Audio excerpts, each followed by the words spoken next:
কোন ব্যক্তি যদি 5 রাত ইবাদত করে দাখালাল জান্নাহ, আল্লাহ তাআলা তাকে জান্নাতে প্রবেশ করাবেন। সুবহানাল্লাহ।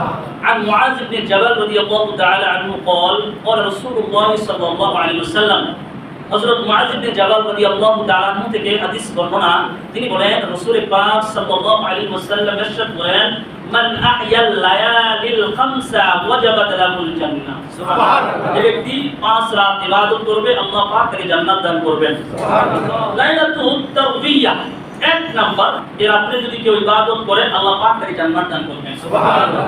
ওয়া লাইলাতুল আরাফা, নাম্বার 2, আরাফাতের রাত। সুবহানাল্লাহ বলেন। সুবহানাল্লাহ। আরাফাতের রাত।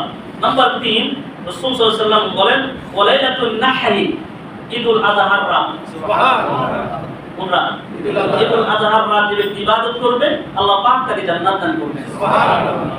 ওয়া লাইলাতুল ফিতরি, এবং ঈদুল ফিতরের রাত। সুবহানাল্লাহ। যেটা আমরা আজকে পাবো, এই রাত যদি কেউ আল্লাহ সন্তুষ্টি চিত্তে কেউ যদি ইবাদত করে, তাহলে আল্লাহ পাক এই রাতে ইবাদতে আল্লাহ তাআলা বান্দাকে জান্নাত দান করবেন। সুবহানাল্লাহ। ওয়া লাইলাতুন নিসফি মিন শাবান, এবং শাবানের 15তম রাত। সুবহানাল্লাহ বলেন। কয়টা রাত হলো? 5টা রাত। এই 5টা রাত যদি কেউ ইবাদত করে আল্লাহ তাআলা তাকে জান্নাতে দাখিল করবেন, জান্নাতে প্রবেশ করাবেন। সুবহানাল্লাহ। এবং